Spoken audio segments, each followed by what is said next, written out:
Hello there, lovely people. It's Alex from Nintendo Live here, and today we're reviewing for you Braid Anniversary Edition on the Nintendo Switch. This review was originally written by the excellent Roland Ingram and has been adapted for video by me. But anyway, that's more than enough waffling. Let's dive right into things.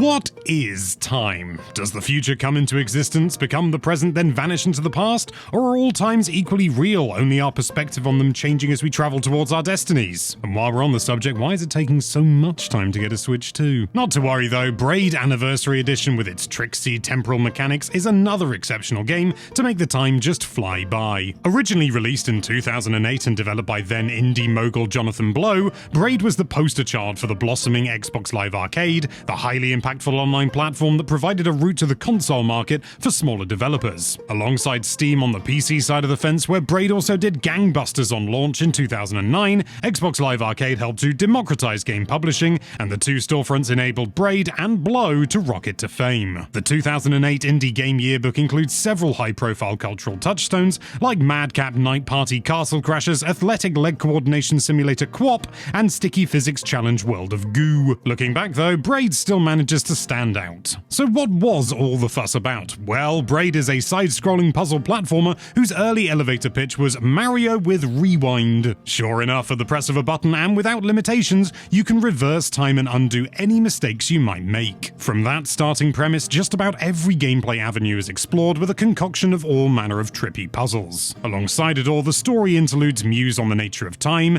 especially the regret and the remorse of protagonist Tim and his wish to turn back the clock. To soothe you through the devilish difficulty, the graphics glow with colourful brushstrokes and the musical score slides by with folky piano and strings. And both have been upgraded generously for the Anniversary Edition. The visuals have stepped up from the original 720p to the docked Switch's full 1080p for one thing. It goes further than that though. Backgrounds have been redrawn with greater contrast and depth, and more brushstrokes now move faintly while you play. Music has been remixed by game, film and TV audio experts to bring the solo violins and piano interludes more vividly to life. In the original, the sound effects were apparently bought for around about $1 a pop from some online repository, and the cat-sounding bunnies are a testament to that. In this enhanced edition, new sounds have been added while keeping the general idea of the originals, by which we mean the rabbits still yowl. Graphics, sound and music can all be toggled between the new and the old versions with a click of the right stick. The original still looks and sounds pleasant, if a little smushy on a mutton screen, but there's no doubt that the anniversary updates are welcome and well considered. In handheld mode, where the resolution sticks to 720p unsurprisingly, the difference is less significant, but the added graphical details and improved audio still make it worth playing in the new snazzy styles. While the presentation benefited from a polish, the gameplay didn't really need much changing, and it remains as tight as ever. Running and jumping is fun enough, and you move at a measured pace, but the Braid experience comes from holding Y and seeing and hearing the universe revert itself right in front of you. Time be damned, 16 years later, this still feels fresh. The magic of undoing your mistakes is utterly captivating, and the game doesn't force it on you either. It just waits for you to make your first mistake, then prompts you to press the button and find out what happens.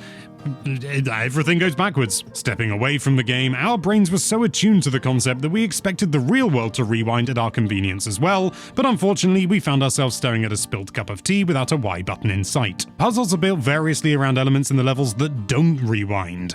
Enemies can be repurposed as springboards or key carriers, a Shadow Tim will sometimes run off and repeat whatever you rewound, the list goes on. Some are devious, but just about all are delightful, and the core mechanics demand pixel-perfect split-second timing.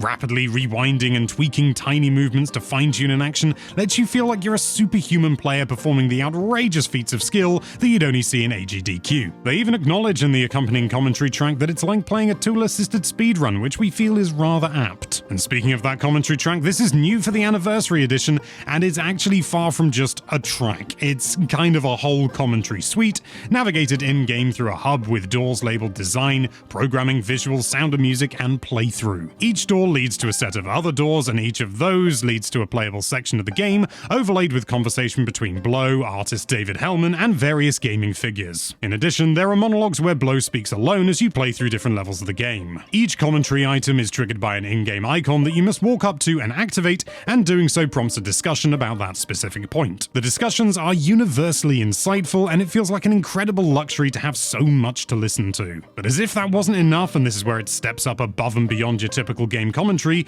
the speakers highlight certain areas of levels by drawing pink circles around them while you play, and even intersperse visual examples such as concept art, gameplay videos, and the like right in front of your eyes. This then sits in the corner of the screen and will move to get out of your way if needed, and can be maximized and minimized by pressing ZR. Searching desperately for something to complain about in this cornucopia of commentary, we notice that the frame rate does drop while a video is playing on screen at the same time as gameplay, and we did experience one crash. And to pick one more nit, the game's story feels a little bit dated with its self-centered narrator and lack of attempt to integrate the narrator with the gameplay in a more detailed way, which admittedly was intentional, but it does definitely date things. But we have to admit, we're clutching at straws here. Braid remains a landmark equally for indie game development and puzzle platformers. The time control mechanics are mind-bendingly satisfying to play with, and the puzzles are wickedly inventive. This Anniversary Edition is an exquisite expression of the original concept, with everything spruced up to perfection. And even on top of that, it includes interactive creators' commentary that sets a high watermark for in-game analysis and represents a new key text for anyone interested in how games are made.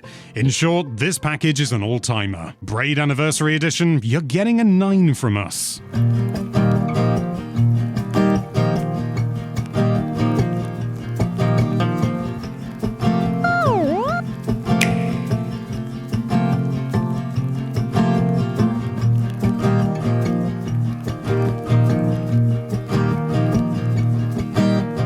You've reached the end of the review, and that means it's time for Alex's personal thoughts, and I have some. I have some. The core game and its gameplay and the time mechanics and all that sort of thing, it's just as excellent as I remember. In fact, it's harder than I remember as well, which I was really pleased about. It's really good fun, really satisfying when you work something out, and just overall a great time, you know, finding puzzle pieces. Yeah, I did the same thing I did back on the Xbox 360. In the first world, I went through and thought, oh, I'll have to unlock some things to get some of these puzzle pieces, but you don't, you know, that's just, you've overlooked something and you've not thought something through. Very clever, very clever. The new visuals are nice as well. It's not a huge upgrade, which I suppose is kind of the point. It's only coming from 720p. It just looks sharper. It looks, to be honest, it looks how you remember the game looking, which, yeah, I suppose is the intent. But unfortunately, the commentary side of things, I was a little bit disappointed, to say the least. Let me explain why. The fact that the commentary is split up among all these doors, and then it's doors within doors to go to the various points, does make it feel, I've got to be brutally honest, quite messy and quite difficult to keep track of things. You do have the little books at the start, and they will often, I think they turn grey when you've done something, but or just gone through the door or something, so that you can do that, but then it's still doors within doors, and then you're just playing a section of the game, and you can still progress as though you were just normally playing the game. It just feels very messy and just very sort of layered, but not in a fun way. I like that there's more to explore and that, you know, you're not just going through a menu, but I've got to be honest, after a while, I just got tired and just wanted to hear things. I just wanted to access everything through a menu rather than having to navigate through the game and just, oh, I've died, I've got to rewind and go back and do all this sort of thing. It just feels, I don't know, it just feels unnecessary and convoluted and, in a way, inaccessible, but it is minor. I still think it's better than just a menu, but I think having everything in a menu as an option would be a good thing as well, just to kind of make things a little bit simpler and not get quite so lost down the rabbit hole, if you like. But my main problem is the commentary itself. By and large, it's largely good, but it's Jonathan Blow's commentary. I can't stand it. Jonathan Blow made a well-received video game, and he makes sure you know it.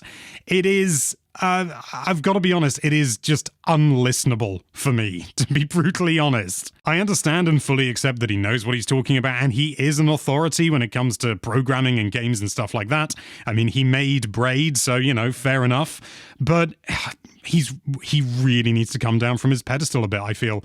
It's not like me to be this frank, but I really, really couldn't stand it. It was like nails on a chalkboard to me. The commentary from the other people involved is generally fine. No issues with that whatsoever. It is just Jonathan Blow. I just can't stand him, apparently. I didn't know that coming into this. Also, I'm not going to go into any spoilers, but the final, like, secret ending, the quote-unquote true ending, I had completely forgotten just how sideways it is, and it doesn't fit. And again, it reeks of pretension, which is a shame because the initial ending you get I think is actually quite good. And, you know, there's a little bit of nuance going there, and then it just throws it out the window for just complete madness. If you haven't played Braid before, I still highly recommend this game, but the commentary, it's not worth the price of entry, for me at least. So take that into account if you're looking at buying this game. Otherwise, if you just want to play the game, go ham. It's a delight.